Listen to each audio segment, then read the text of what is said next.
My brothers and sisters living abroad, come, we need to talk heart to heart. So, you're the first, or maybe the second, just you're the one that the family or the light shone on, and you decided, maybe with the help of your parents, they decided to bring you abroad, which is perfect. Now, maybe you came in your 20s or in your early 30s, at least from the eastern part of the country that I come from. We don't usually leave the country at that early. So now you come abroad, you decided by the grace of God, you got a good job. Maybe before then, you were still working on your residence, whether you get, resident permit and all that. Now you got a good job by the blessings and the grace of God. Now you were getting money. You decided to pull your parents from a rented apartment to their own house, you built a home for them. Check, which is good. Now after that, while you were still doing all these things, maybe you have like 3 or 4 siblings. You were still helping your parents, giving them pocket money and training maybe the one after you. So now you finish building the house in the city and they move to their own house. Check as the kind child that you are. Now you finish that one. And they came up with, when we travel to the village, at least we need a comfortable place and all that and all that. And you saw reasons with them.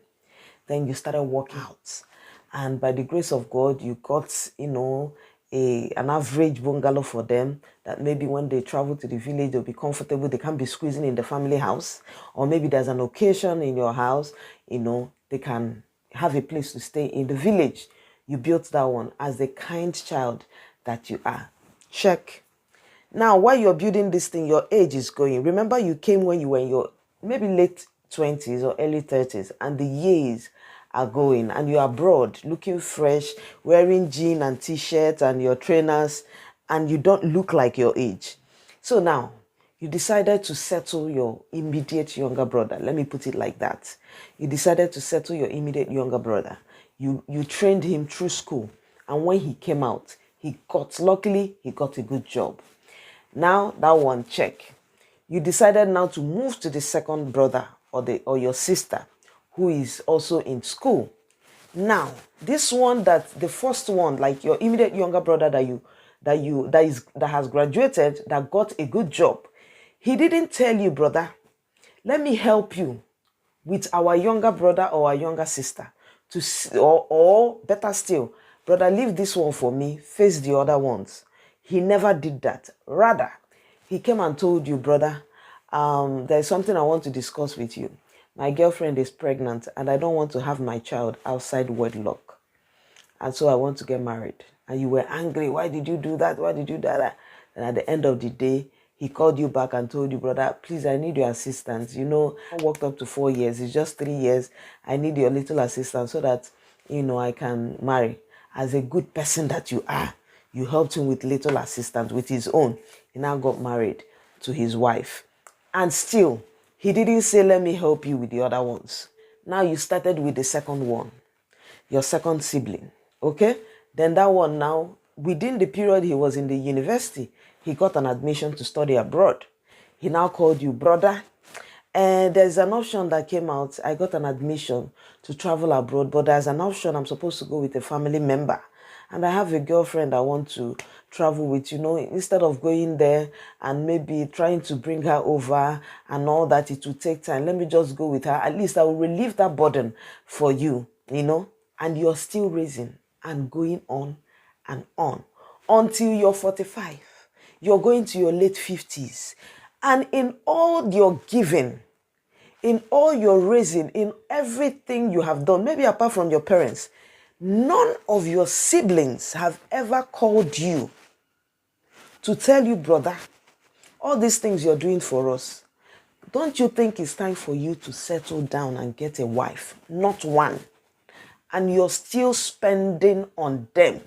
None of them have ever told you, brother, with all these things you're doing, and now that you're getting money, you're young, don't you think it's time for you to get a property?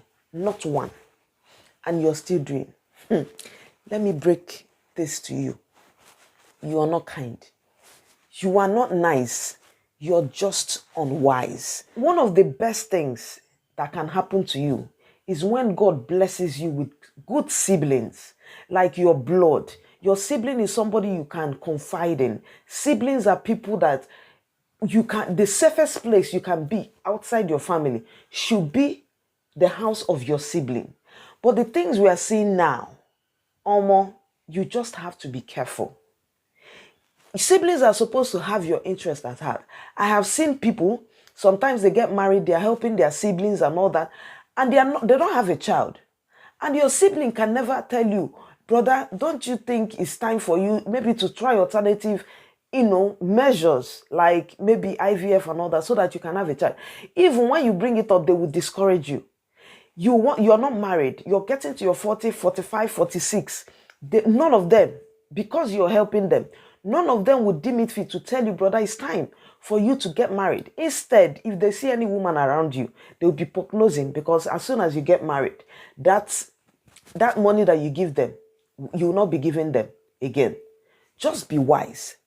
Wisdom, they say, is profitable to direct. Now, why I'm telling you this, I have a colleague of mine.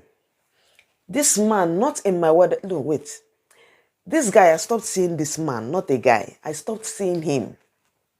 And I asked, with the hope that he traveled to his country for vacation. So they told me he traveled. I said, okay, he has already traveled for a vacation. They said, no, he went for paternity leave. Guess what? This man should be in his, maybe he's too young. He's 58. I screamed. Like, I know somebody in that age bracket that is also working with us. And this man, his first son is 30-something years. The first son is married. I know in life there's no competition, but haba. When I asked, it was a similar thing. He wants to settle this family member. He wants to settle this before he knew it, and he forgot himself. See, it's good to be kind. Like I said, if you know me, I love giving. Like, if you have good siblings, you help them. That is one of the greatest feeling that you can get, when you can, help a sibling or help somebody. But at the end of the day, our people say, while you're doing it, don't forget yourself. Look at the recent thing that happened. The man that worked all his years in America, and he came back. His siblings locked him in a room. Have you seen that video? If you have not seen it, go and check.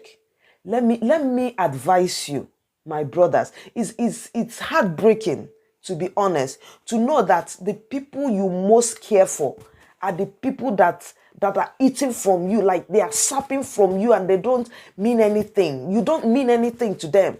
And they are the people you can die for. It's heartbreaking, to be honest. So if you're still abroad, yeah, working these kind of things that we are doing, and you don't think about yourself, you're all, let me do this, let me do that for my family, and you forget yourself. You are not kind. You're not nice. You're just unwise. You're not wise. I don't want to use foolish, because I don't want to insult anybody. You're just unwise. Think about it. Siblings are good. In fact, if you have seen somebody that lost a sibling, sometimes the death of a sibling pierces through the bone marrow, even more than the death of a parent. Ask somebody or anybody that have lost a sibling before. It hurts. But then, use your brain. Everybody will be fine. Last. Have a nice day.